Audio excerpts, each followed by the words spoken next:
Primer Plano, el clásico de la televisión tucumana, cierra un año lleno de momentos destacados. Cada sábado nos comprometimos a ofrecer entrevistas exclusivas, análisis profundos y coberturas de gran impacto. Este 2024 recibimos a figuras como Jorge Asís, Julio Bárbaro, Daniel Santoro, Carlos Campolongo, José Pochat y César Milani, quienes nos brindaron su perspectiva sobre los temas más relevantes del país. Realizamos coberturas especiales, como las elecciones en Estados Unidos con nuestra periodista Mariana Herrera, en el lugar de los hechos, y seguimos de cerca las visitas del presidente Javier Milei a Tucumán, además de las conferencias del gobernador Osvaldo Jaldo, con equipos preparados para cada detalle. En 2025 seguiremos comprometidos con ustedes, llevando lo mejor del periodismo a sus hogares. Nos vemos el próximo año. Mariana Herrera, ¿cómo te va? ¿Cómo estás? Muy buenos días. Bien, gracias por venir. Igualmente. Doctor, ¿cómo está usted? Muy bien, Germán, gracias. ¿Cómo le va, doctor, usted? ¿Cómo le va, Germán? Un gusto. Bueno, arrancamos con la reforma de la Constitución. ¿Cuál es su visión? Bueno, a mí me gustaría comenzar hablando sobre Montesquieu, cuando en El espíritu de las leyes, él plantea una frase que me parece que puede ser una guía para esta charla, que es que el poder conlleva al abuso, a la extralimitación. Todo hombre investido de autoridad incita al abuso.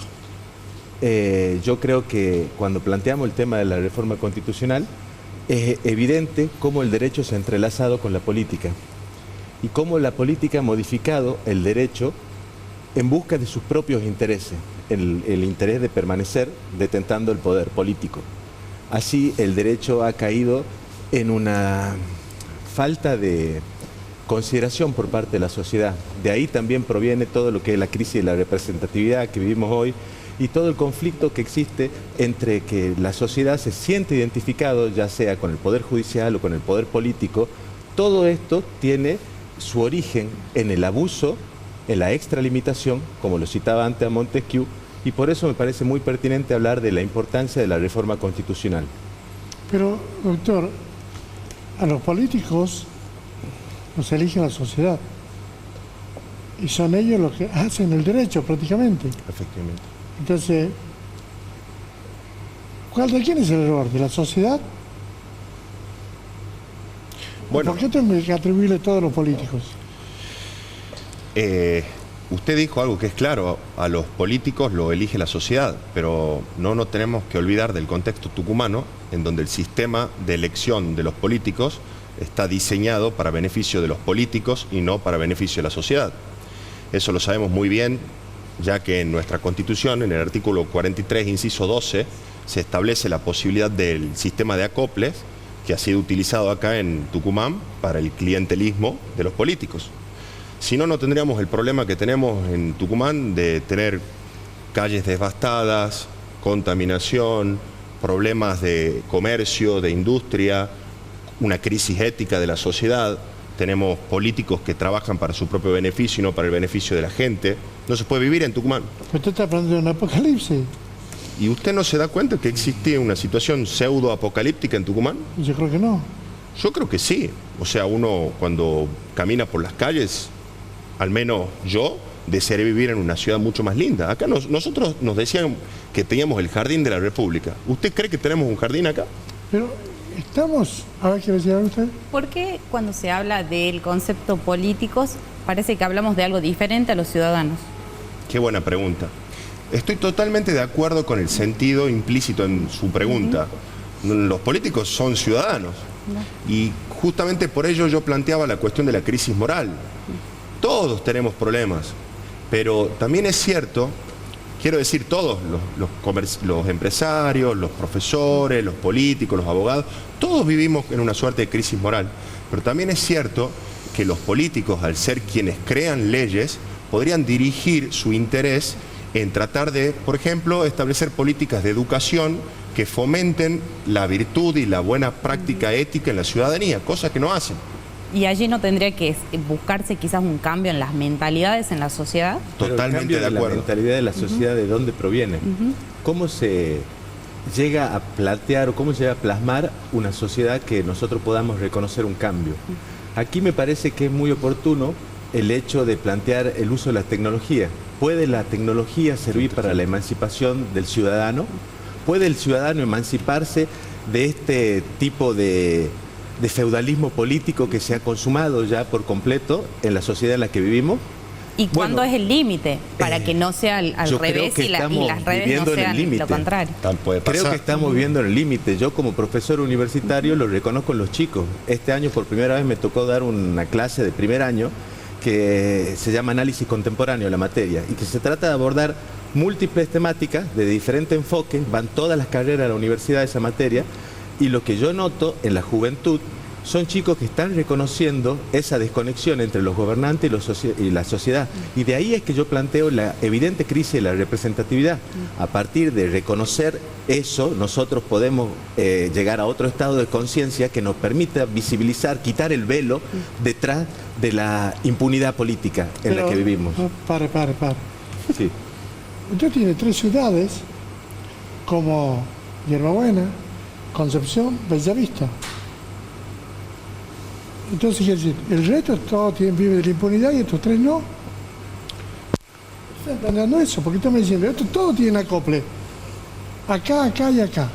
¿Y por qué en estos lugares, en Hierbabuena, en Concepción, en Bellavista, no se plantea eso? Valdés, muy probablemente... ¿Cómo es su apellido? Javib. Javib, contéstame. Muy probablemente el problema no se le debe adjudicar solo al sistema de los acoples. Entonces...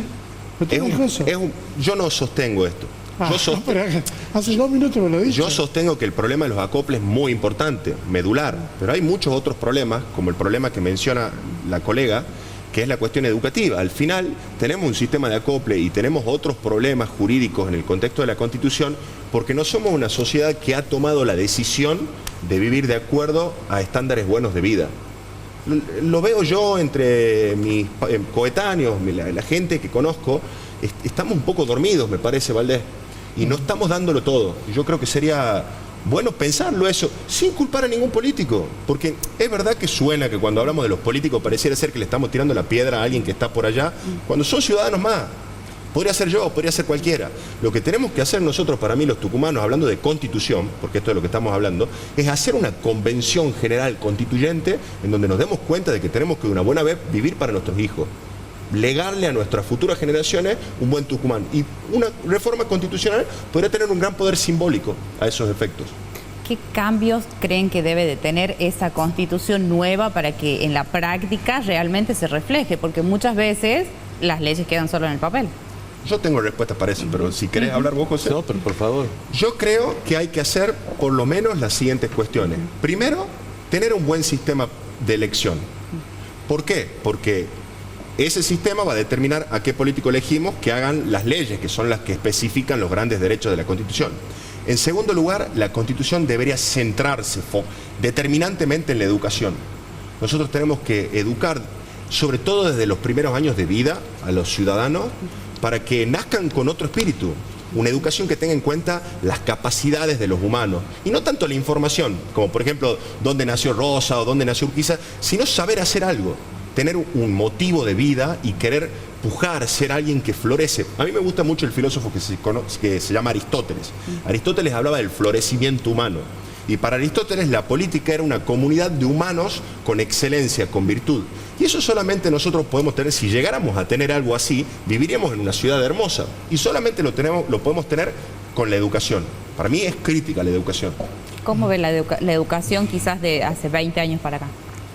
Y la educación de hace 20 años para acá, yo considero que no se ha modificado mucho. De por sí uno cuando ve la estadística, los estándares que quieren presentar, esas competencias que hacen para ver el nivel educativo, siempre van peor. Sin embargo, como yo decía hace un momento, con los alumnos de primer año de la universidad, lo que yo reconozco es que la tecnología, ¿a qué ayudó? A que ellos tengan un acceso a la información.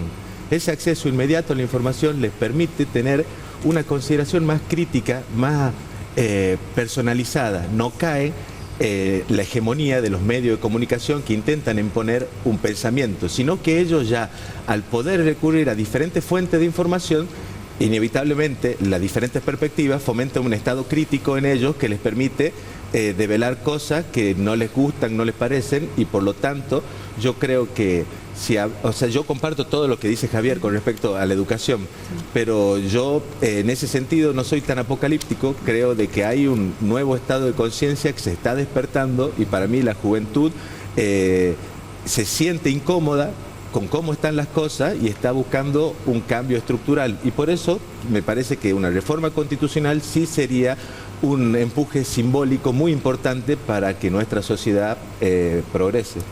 La pregunta es sobre los jueces. Hablamos los otros días, se había planteado en Tucumán, lo planteó el gobernador de la provincia, que los jueces deberían tener término, o si no, cada 4 años o 6 años, o si no, ser sometidos a un análisis o que rindan una reválida cada 4 o 6 años. Sí. ¿Cuál es su visión? Bueno, yo creo que el sistema jurídico en sí es prácticamente un fósil viviente, porque es una estructura arcaica que proviene de hace muchísimo tiempo y que sigue manteniendo jerarquías monárquicas como si esto fuese un título vitalicio que se otorga sin a que haya un control, sin que haya una visibilidad concreta de la función del desenvolvimiento judicial. Y también ahí entra la educación. Hay un desconocimiento terrible por parte de la sociedad de lo que es el sistema jurídico. Pueden conocer ciertas leyes, contravenciones, muy por encima, pero la estructura del sistema jurídico es algo completamente desconocido para la sociedad. De por sí, el sistema jurídico fomenta un lenguaje críptico en donde la sociedad no tiene acceso al conocimiento del derecho, porque se lo explican de una manera que no es accesible para cualquiera. Una jueza de familia en Tucumán escribió una barbaridad en un fallo. Apelan, la Cámara hace lugar, pero como si fuera un hecho nuevo, la Cámara empieza a tratar el tema, pero no se ocupa de decir a la jueza, che, jueza, vos cómo estás, no estás bien. Claro. Entonces, la Cámara se ocupa del hecho nuevo, dice, mira, hay que resolver esto, pero no dice que esta jueza cometió una barbaridad escribiendo. Acá el fenómeno es bien complejo, Valdés, por lo siguiente. ¿A mí por qué? Le digo, nosotros podemos en Tucumán replantear una reforma constitucional y crear el sistema judicial que nosotros deseemos. Por ejemplo, podemos poner que los jueces tengan un cargo de 4 años. Para tirarle una idea, qué sé yo, de que se me ocurre acá al pasar. En ese sentido... No, al gobernador también se le ocurrió. Ah, mire usted, no sabía. Sí. En ese sentido tenemos plena autonomía, competencia respecto a este punto. Pero hay otras cuestiones que no podemos cambiar, como el derecho sustantivo, el derecho civil. Y acá, lo que usted dice respecto a los jueces, hay un punto que es muy importante. El derecho civil argentino, reformado desde el 2015, establece que los jueces no tienen que someterse estrictamente al texto de la ley, sino que pueden aplicar principios generales. Y eso le ha dado gran amplitud para hacer lo que se conoce como activismo judicial. Y el activismo judicial básicamente consiste en hacer justicia en el caso concreto. Yo, en lugar de aplicar la ley, aplico un principio general para hacer lo que yo considero que hay que hacer. Entonces, digamos, no es solamente una cuestión tucumana, tiene que ver con ya un fenómeno que se combina con la cuestión nacional. Gracias, le agradezco muchísimo. Gracias a usted. Gracias a usted. Gracias, Mariana. Un placer. Hacemos una pausa y ya volvemos.